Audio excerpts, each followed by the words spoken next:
오늘 말씀의 제목은 말씀이 육신이 되어 오신 예수 그리스도라는 제목으로 말씀을 나누도록 하겠습니다.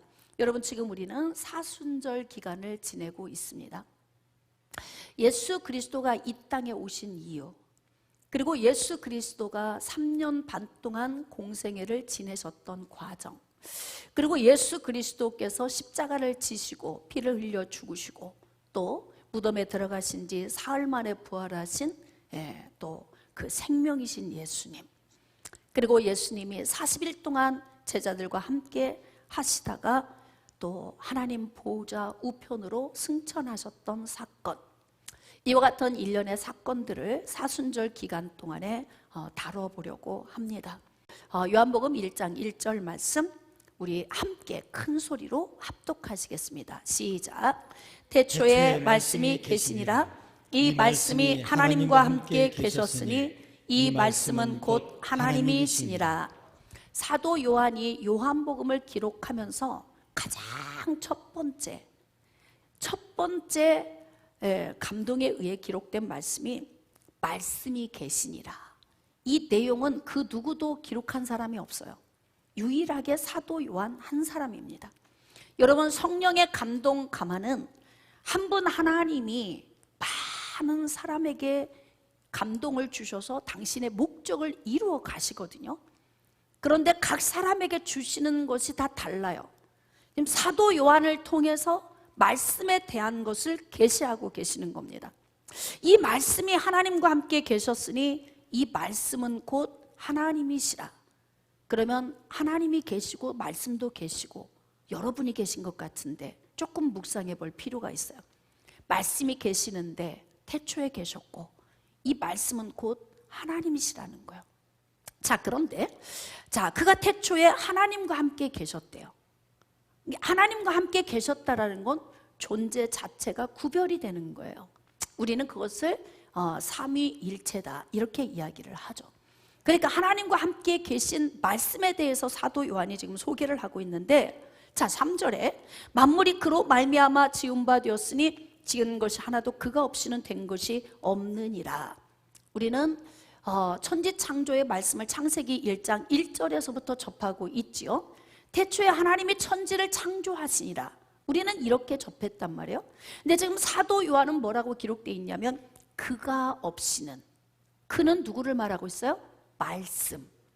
말씀이 없이는 만물이 지어진 게 없어.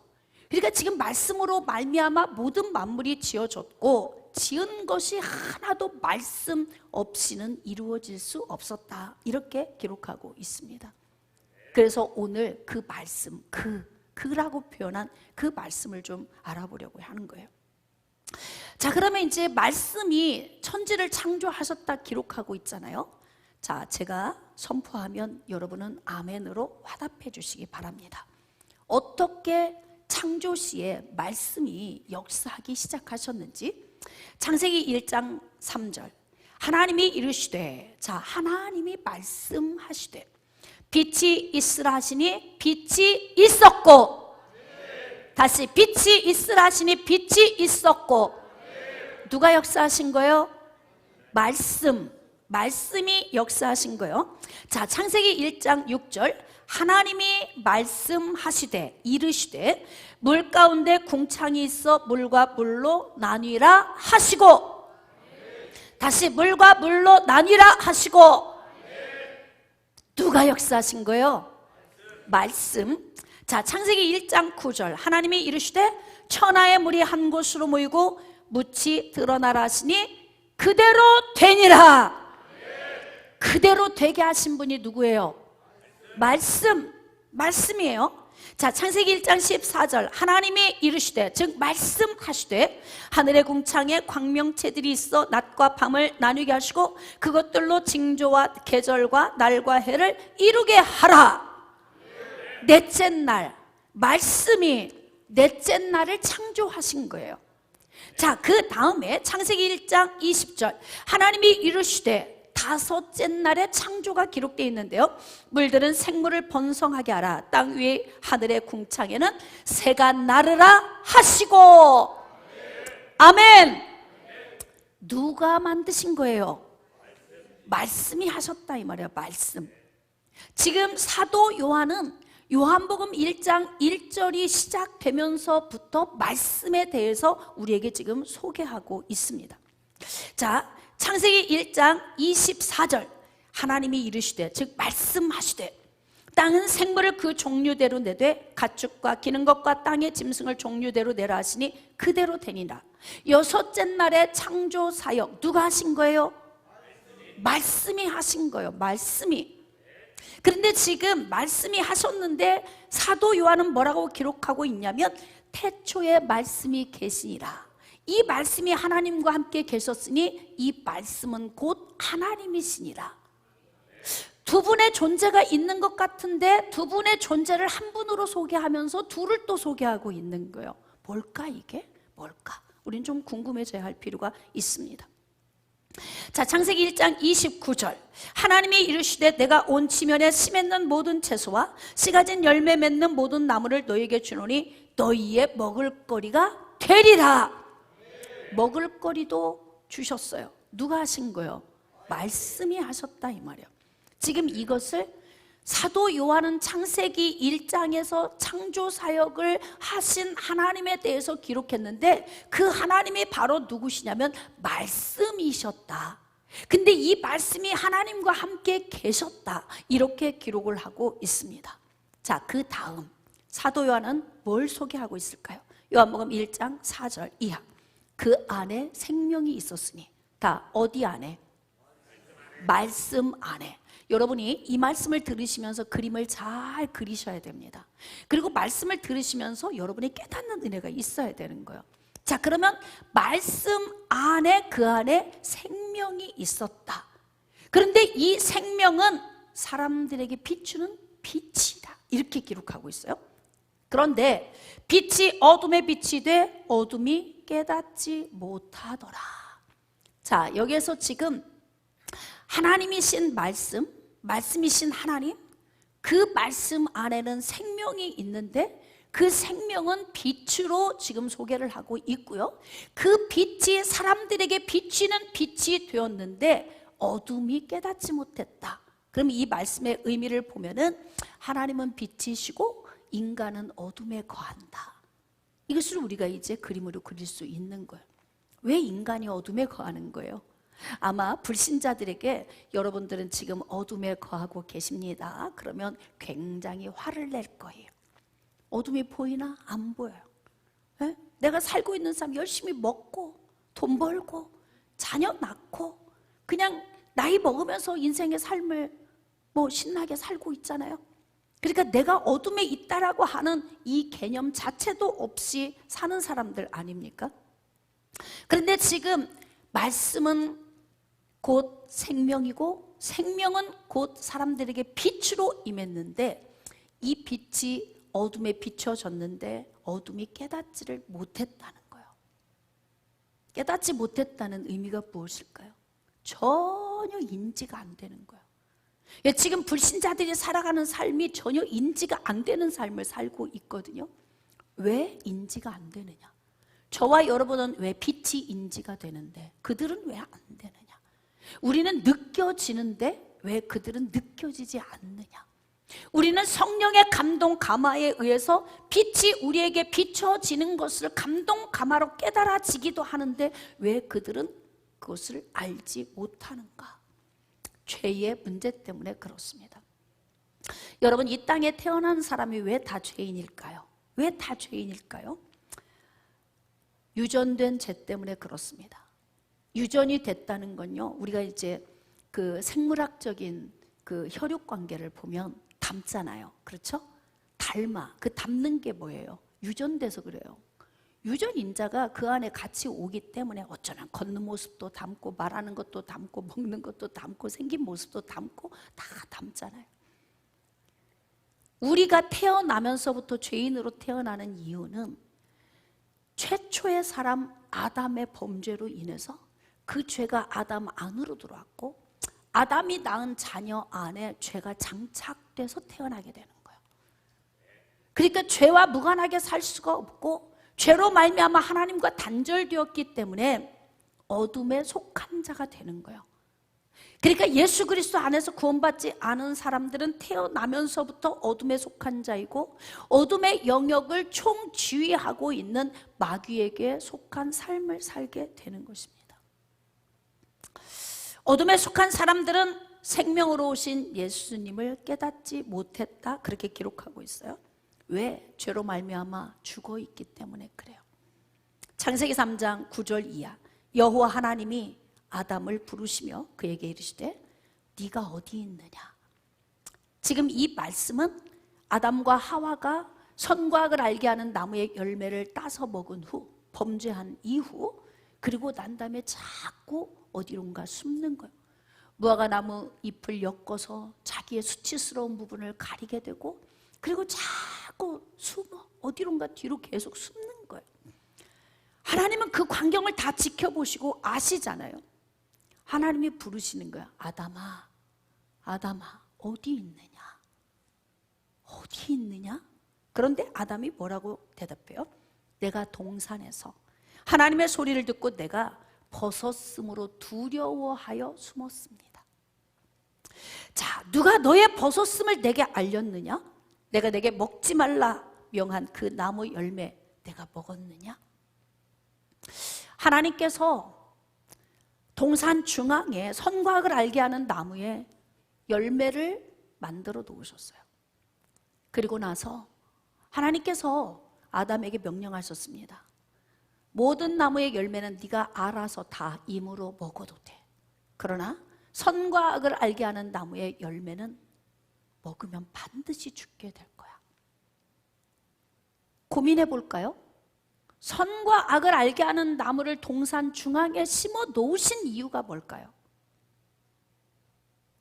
사람은 선하게 지어졌거든요. 그런데 사람이 지어지기 이전에 악이 존재하고 있었어요. 왜일까요? 이미 타락한 천사가 세상으로 버림받았잖아요. 그래서 그들은 세상에 와서 존재하고 있어. 사람은 선하게 지어졌는데 악은 존재하고 있어요. 이 악을 가지고 언제라도 마귀가 지정의를 가지고 있는 인간의 생각을 통해 범죄할 수 있는 가능성이 있기 때문에 하나님께서는 어둠이 인간의 생각 속으로 들어와 범죄하지 못하도록 하게 하기 위해서 선과 악을 알게 하는 나무의 열매를 만들어 놓은 거예요. 이 나무의 열매를 먹지 않는 한은 선하게 지어진 인간은 선한 모습 그대로 살게 되는 거예요. 근데 선과 악을 알게 하는 나무의 열매를 먹게 되면 악을 알게 되는 거죠. 이미 존재하고 있는 악을 인간이 경험하게 되는, 이 경험을 방지하기 위해서 금지 구역으로 만들어 놓았던 거예요. 그런데 인간은 하나님의 말씀에 불순종하고 선과 악을 알게 하는 나무의 열매를 먹고 죽은 겁니다. 죄가 이제 인간 안에 들어와서 본성 안에 죄가 장착되어졌으니 태어나는 사람 모두가 다 어떻게 해요? 사망과 어둠, 죽음의 그늘에 있는 자들로 다 태어나는 거예요. 그런데 말씀이 사람들에게 비추는 빛이 되셨다는 거예요. 그런데 놀라운 것은 어둠에 있는 자들이 깨닫지를 못했다. 여러분, 지금 여러분들이 예배 가운데 나와 앉아 계시는데요, 저는 여러분들이 빛을 깨달아 알 수 있기를 축복합니다. 하나님의 성령이 지금 우리 가운데 운행하고 계시기 때문에 여러분들이 이 빛을 느끼고 이 빛을 알 수 있도록 어둠에서 빨리 나와야 돼. 어둠에서 탈출이 되어져야만이 예수 그리스도가 인정이 되어지는 거예요. 그래서 마음문을 열고 귀를 열고 강팍한 마음을 깨뜨리고 선포되는 말씀을 아멘으로 받으며, 그러면서 이 말씀을 내 말씀으로 받을 때 우리 안에 영원한 생명이 주어지는 거예요. 그런데 이 나무 열매를 먹고 죽었잖아요. 그랬더니 창세기 3장 12절에 아담이 이르되 하나님이 주셔서 나와 함께 하신 여자 그가 그 나무 열매를 내게 죽음으로 먹었나이다. 죄의 특성을 여기서 우리가 알 수 있어요. 죄의 특성은 절대 자기를 못 봐요. 밤새 싸워도 싸움이 끝나지 않는 이유가 뭐예요? 자기를 못 봐서 그러는 거예요. 내 잘못이 무엇인지 이걸 사람은 보려고 안 해요. 그리고 어떻게 하느냐? 네가 잘못이야 그런 거예요. 그러니까 결국 뭐예요? 하나님이 저 여자를 안 만들어 주셨더라면 내가 이런 죄에 안 졌을 거예요. 책임 회피를 하는 거죠. 하나님이 만들어 주신 저 여자가 나한테 가지고 와서 제가 먹었거든요. 그러니까 누구 문제예요, 하나님? 누구 문제냐고. 여자 문제를 넘어서서 그 여자를 주신 하나님이 문제십니다. 지금 이렇게 말하고 있는 거예요. 겁 없이. 하나님은 주권자이시고요, 우리는 피조물이에요. 하나님이 하라 명령하시면 우리는 순종해야 하는 존재들이죠. 우리가 하나님을 향해 손가락질하며 왜 그러셨어요? 라고 말할 수 있는 존재가 아니에요, 우리는. 근데 지금 그렇게 핑계를 대고 있잖아요. 자, 창세기 3장 13절, 여호와 하나님이 여자에게 또 질문을 합니다. 여자에게 이르시되 네가 어찌하여 이렇게 하였느냐? 여자가 이르되 뱀이 나를 꿰므로 내가 먹었습니다. 문제는 누가 문제인 거예요? 뱀이 문제잖아요. 뱀을 또 누가 만드셨어요? 하나님이 만드셨잖아요. 그러니까 내가 범죄한 건 누구 문제입니까? 이렇게 말하는 거예요? 하나님 문제입니다. 이렇게 말하는 거지. 죄라고 하는 건 이렇게 더럽고 악한 거예요. 그래서 지금 우리가 살아가는 삶에서도 대부분 그래. 문제 생기면 다 누구 문제? 하나님 문제. 뭐 하셨나요, 하나님? 왜 안 도와주셨어요?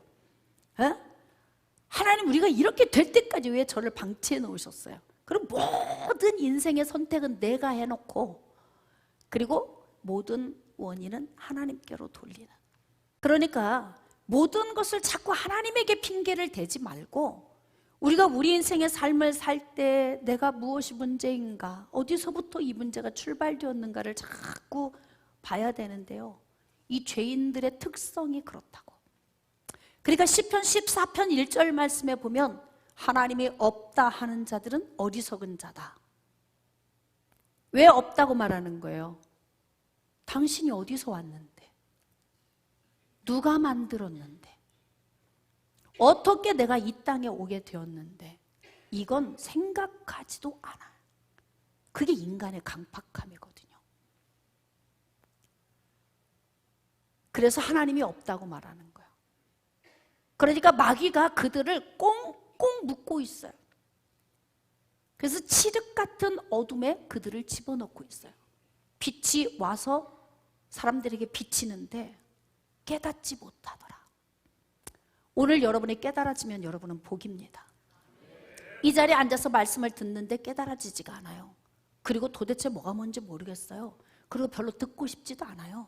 왜? 복은 받아야 되겠으니까, 주일이니까 와서 앉아있긴 한데 얼른 예배 짧게 끝내고 빨리 가서 밥 먹고 또 오늘 하루 살아야지, 이런 개념으로 와서 앉아있다면 빛이 들어가지 않을 거예요. 어리석은 거죠. 강팍한 거죠. 예배 시간에 여러분을 온전히 드리세요. 찬양도 온전히, 기도도 온전히, 말씀에 아멘으로 화답하는 것도 온전히. 누구를 위해서? 나를 위해서 그런 거예요. 각자 자기 자신을 위해서. 각 사람에게 빛이 비치는데 어떤 사람은 그 빛을 흡수하는 사람이 있고 어떤 사람은 그 빛이 다시 튕겨져 나가는 사람도 있다는 거잖아요. 여러분, 이렇게 사람은 모든 것을 다른 사람에게 핑계대면서 자기가 죄인 된 걸 보지 못하는 어리석은 어둠에 갇혀 있는 삶을 살게 되는 거예요. 말씀이 빛으로 오신 이유가 뭘까요? 말씀은 사람에게 비치는 빛이다 이래. 말씀이 빛으로 오신 이유가 무엇일까요? 요한복음 1장 9절 이하, 참빛 곧 세상에 와서 각 사람에게 비추는 빛이 있었나니. 구원은 1대1이에요. 그룹으로 오지 않아요. 빛이 어떻게 임하냐면 각 사람에게 임하십니다. 그럼 어떻게 해야 되냐면 각 사람이 그 빛을 흡수해야 되는 거예요. 그룹으로 오지 않아요. 아내의 치맛자락을 잡고 갈 수 있는 것도 아니고, 부모가 신앙이 좋아서 너무너무 하나님 은혜 안에 살았기 때문에 자녀들에게 복이 그냥 오는 것도 아닙니다. 이 빛은 어떻게 오냐면 각 사람에게 온다는 거예요. 자, 이 말씀을 조금 더 역으로 거슬러 올라가 볼까요? 빛이 이 땅에 오셨어요. 이 빛 안에는 생명이 있다 그랬어요. 생명은 곧 뭐라 그랬어요? 말씀이라 그랬어요. 자, 이 말씀은 곧 하나님이신데 하나님과 함께도 하셨다는 거예요. 그러니까 하나님은, 이 하나님은 어떤 하나님이고 말씀으로 오신 분은 어떤 분이신가, 우리가 이걸 또 알아야 된다는 거예요. 참 빛이 되시는 그 말씀이 빛으로 이 땅에 와서 각 사람에게 비춘다는 거예요. 그러니까 여러분에게 지금 빛이 비춰지고 있는 거예요. 무엇으로? 다시 무엇으로? 그거예요. 말씀으로 지금 빛이 비춰지고 있는 거예요. 이 말씀이 여러분의 심장을 뚫고 들어가면 이 말씀이 여러분의 심장 안에서 떨어지고 이 말씀이 자라서 생명이 되는 거예요. 그래서 믿음은 들음에서 나고 들음은 그리스도의 말씀으로 말미암느니라. 할렐루야. 여러분이 귀를 열고 말씀을 받으실 때 이 말씀의 씨앗이 여러분의 심장에서 떨어져 싹이 날 줄 믿습니다. 각 사람에게 이렇게 비추는 빛이 있었는데요, 그가 세상에 계셨고 세상은 그로 말미암아 지은 바 되었으되 세상이 그를 알지 못했다. 오늘 여러분들이 말씀, 그 말씀이 천지를 창조하셨고 그 말씀 안에는 생명이 있으시고 그 말씀이 사람들에게 빛으로 이 땅에 오셔서 비추는데 어둠에 있는 사람들이 알지 못했다. 뭘까 그게?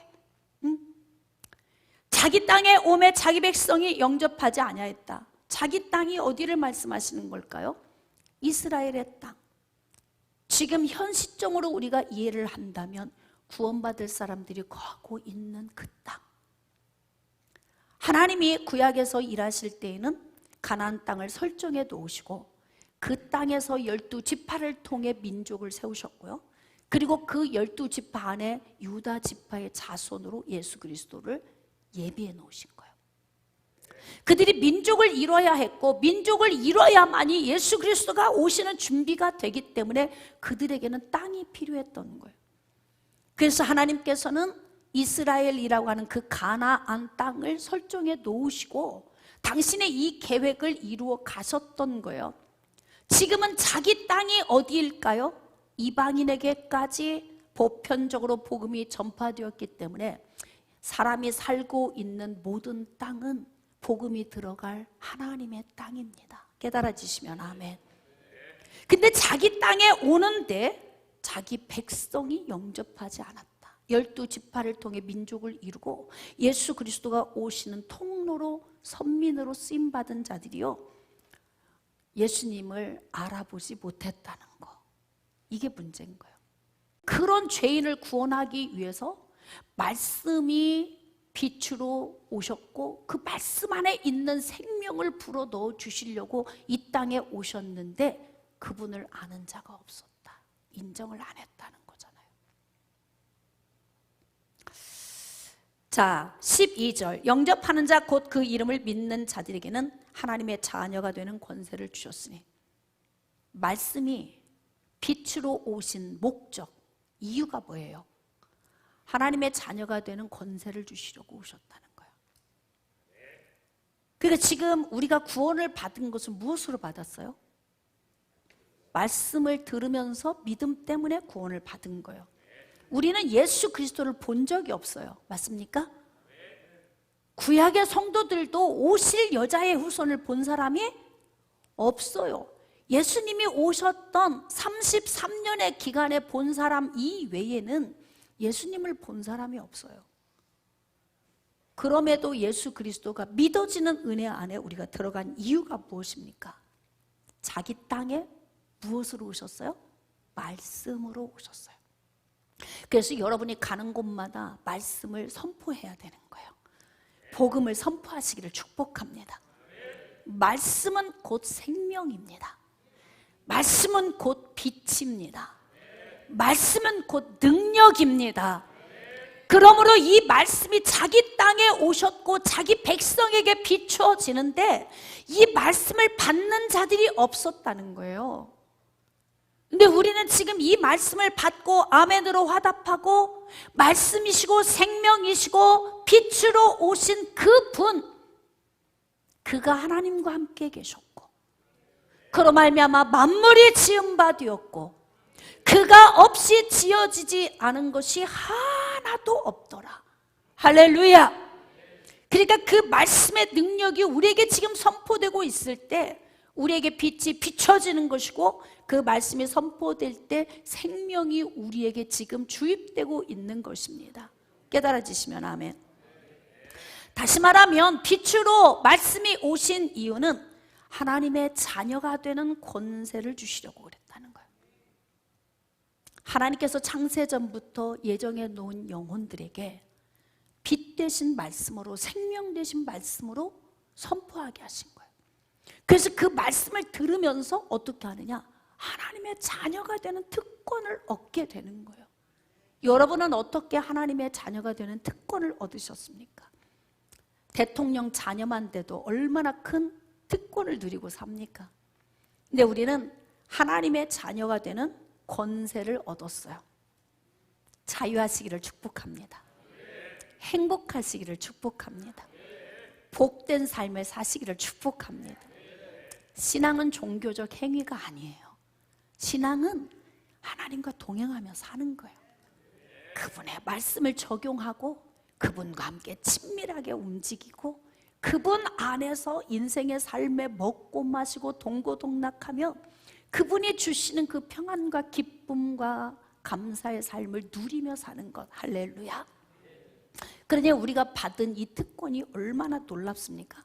하나님의 자녀가 되는 권세를 주시려고 말씀이 빛으로 우리 가운데 오셨다는 거예요. 근데 말씀 안에 뭐가 있다는 거예요? 생명이 있다는 것입니다. 여러분, 우리가 이 땅에 태어날 때 태어난 인간 안에 생명이 없어요. 이 생명은 어떤 생명을 의미합니까? 육신이 호흡하는 생명을 말하는 게 아니에요. 영적인 생명을 의미하는 거예요. 육신을 채우고 있는, 육신 안에 담겨 있는 영혼이 진짜 사람이에요. 우리가 지금 호흡하고 있다고 살아있는 게 아니라 이 말입니다. 그럼 누가 살아있는 거냐? 호흡하고 있으면서 육신 안에 담겨 있는 영혼이 죽음에서 살아나야 되는 거예요. 근데 그 영혼이 죽음에서 살아나게 하기 위해서 빛 되신 말씀이, 할렐루야, 생명을 가지고 이 땅에 오셨다는 거예요. 그런데 이 땅에 오신 그 빛, 말씀으로 오신, 생명으로 오신, 빛으로 오신 그분을 어떻게 하면? 영접하면. 누가 돌을 닦고 수행했다? 진리를 깨달았다? 그건 그냥 좀 높은 경지에 올랐을 뿐이에요. 해탈의 경지에 올라서 물은 물이고 산은 산이다, 굉장한 걸 깨닫고 갔잖아요. 그래도 그냥 해탈한 경지에 올라간 거예요. 그건 죄의 문제를 해결받은 게 아닙니다. 깨달아지시면 아멘. 자, 그러므로 우리 영혼 안에 죄로 말미암아 죽어 있는 그 안에 생명을 불어 넣어 주시려고 말씀이 빛으로 오셨다는 거예요. 근데 그 말씀을 어떻게 하면? 영접하면, 그 말씀을 아멘으로 믿고 화답하면, 그 말씀을 쫓아 살면 하나님의 자녀가 되는 권세를 얻게 된다. 이는 혈통으로나 육정으로나 사람의 뜻으로 나지 아니하고 오직 하나님께로부터 난 자들이니라. 어둠의 빛이 비추이는데요, 영접을 안 해. 그건 왜 안 하는 거예요? 하나님께로부터 태어나지 않아서 그래요. 다시 말하면 하나님께로부터 계획된 자들이 아니기 때문에 그래요. 저와 여러분이 예수 그리스도가 믿어지는 은혜를 입은 게 뭐예요? 하나님께로부터 태어났기 때문에 그래요. 즉, 이 말씀을 다시 바꾸면 창세 전부터 하나님의 계획이 나를 향해 세워져 있었기 때문에, 구원 계획이 있었기 때문에, 할렐루야. 그래서 예수 그리스도의 복음을 들을 때 말씀이 생명으로 오셔서 빛으로 나에게 비춰지실 때 이것이 우리의 영혼 안으로 들어올 수 있었던 것은 하나님께로부터 내가 출발된 자다. 할렐루야. 그 여러분이 얼마나 귀한 존재인 거예요. 우리가 이렇게 인생을 살아가면서 하나님께로부터 난 자들, 하나님의 계획 안에 있는 자들, 창세 전부터 하나님이 여러분을 향해 세운 계획, 그 계획 안에 있는 자들이 모여가는 이 그룹이 얼마나 거룩한 그룹입니까? 성도들의 이 모임, 여러분 느초하게 살지 맙시다. 그냥 남 흉이나 보고 그냥 뭐 시기나 하고 그런 느초한 인생, 우리는 멋지게 살아야 돼요. 할렐루야. 우리를 이렇게 멋지게 만들어 주셨으니까 우리도 예수님 닮은 삶 살면서 인생을 성숙하고 인격적으로, 아멘, 아름답고 복되게 살아가야 하나님이 얼마나 기뻐하시겠습니까? 자, 그러면 빛으로 오신 분은 누구일까? 누구일까? 자, 본문 말씀 요한복음 1장 14절. 자, 우리 한 목소리로 합독하시겠습니다. 시작. 말씀이 육신이 되어 우리 가운데 거하심에 우리가 그의 영광을 보니 아버지의 독생자의 영광이요 은혜와 진리가 충만하더라. 아멘. 사도 요한이 요한복음서를 기록하는 처음에 태초에 말씀이 계시니라. 그래서 막 말씀에 대해서 쭉 이야기하는 거예요. 그러면 처음 이 성경을 접하는 자들은 말씀 안에 생명이 있다. 말씀은 빛이다. 말씀으로 빛이 되어 오셔서 우리에게 비췄다. 뭐 이게 좀 처음엔 이해가, 뭘 얘기하려고 하는 거야. 근데 24절에서 우리의 궁금증을 여기에서 다 해결해 주는 거예요. 말씀이 육신이 되어. 할렐루야. 창세 때부터 성부 하나님과 함께 역사했던 아버지 품속에 있던 성자 예수 그리스도, 그분은 곧 하나님이십니다. 근데 성자 예수 그리스도는 말씀으로 태초부터 존재하고 계셨다는 거예요. 성부 하나님이 천지 창조에 관한 계획, 또 인류에 관한 모든 계획을 큰 그림을 가지고 계실 때 이 그림을 이루어 가신 분이 누구냐면 말씀이 이루어 가신 거예요. 그래서 말씀이 선포하신 거죠. 자, 그랬더니 이 말씀이 선포하면 영이신 하나님이 어떻게 하느냐? 그것을 실행을 하신 거예요. 그래서 하나님이 이르시되, 천지 창조에 대한 계획을 갖고 있는 성부 하나님이 말씀이신 예수님을 통해 선포하게 하셨고, 그리고 어떻게 빛이 있으라 하시니 빛이 있었고. 아멘.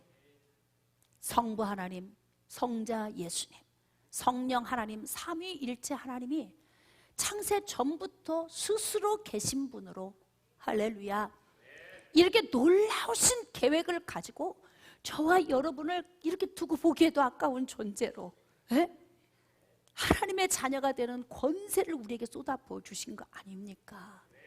그랬는데 그 창세 때부터 천지를 창조하신, 말씀으로 존재하고 계신 분이 어떻게 하셨다? 육신을 입고 오셨다. 그러니까 누구를 지금 이야기하는 거예요? 말씀은 누구를 말씀하시는 거예요? 예수 그리스도. 다시, 말씀은 누구를 의미하는 것입니까? 다시 큰 소리로, 말씀은 누구를 의미합니까? 예수 그리스도. 할렐루야.